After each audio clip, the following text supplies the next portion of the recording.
30 years of work in diaspora end in cold blood.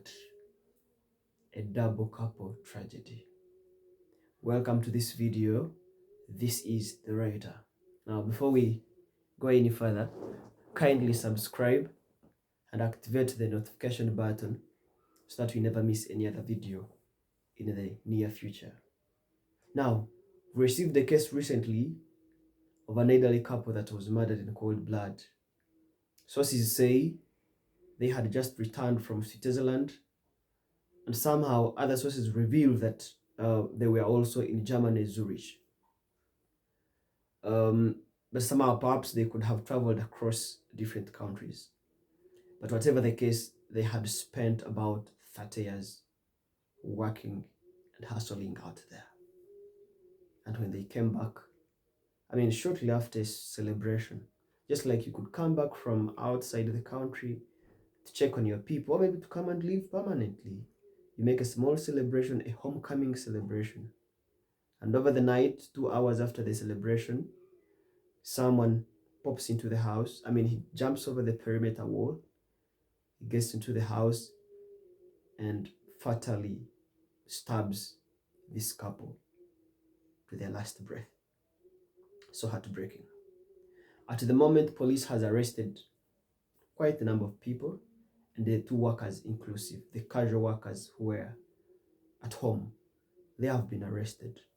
But regardless, it still remains so painful and a tragic moment. I have quite a couple of questions that can guide our opinions. Who keeps your money when you are away working in the diaspora?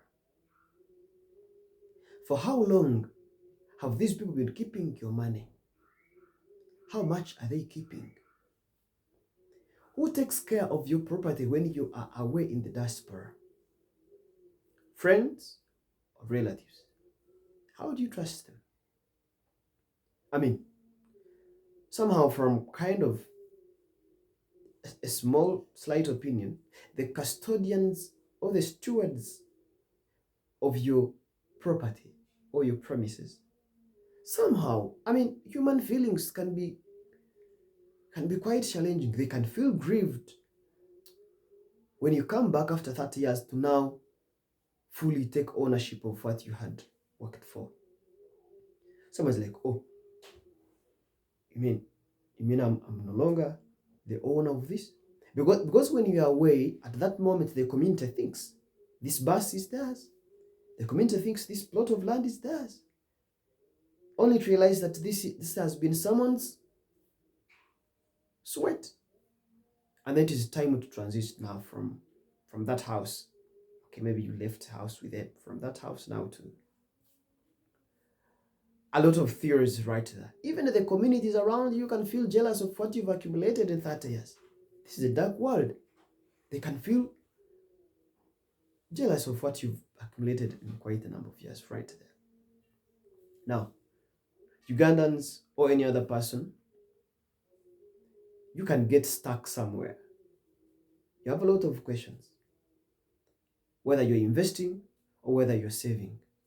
Whether you're saving on your own account or you're saving on an account that can easily be accessed by another person. Whether you're investing actually in the diaspora or if you're investing back home. And if you're investing back home, who takes care of your property? People are stuck there. And at the end of the day, you can make a huge lifetime heartbreaking decision unknowingly. But now it is long term. That you've trusted this person for the last 30 years keeping your money, or keeping your investments, or keeping your property. And then you come back on your return, they feel grieved, they feel jealousy, and they want to sweep your life off. That is just an overview theory, okay? So, who do you trust? Your friends or relatives? Are relatives capable of causing anything anyway harmful to take ownership of your property? Can your brother do anything? Can your uncle do anything? Can your mother do anything? Who do you trust? You see, God doesn't show us what people think. We only know what people think when they have already acted. But if we knew what people think before they act, then a lot of people could have been embarrassed. Because, of course, at the end of the day, you're trusting this person. Maybe they are really so close to you, a very close friend, or a brother, or a sister, or uncle, or aunt. But the same people will betray you. We are not in any way trying to say this couple was murdered by a person that was close to them, or maybe a person that was a relative or a close friend. No, we're just trying to understand a situation. Now, we also have another huge question anyway, for that matter. Can any other higher authority be interested in what you've accumulated in 30 years? Okay? I mean, maybe something can be a bit dramatic in that way.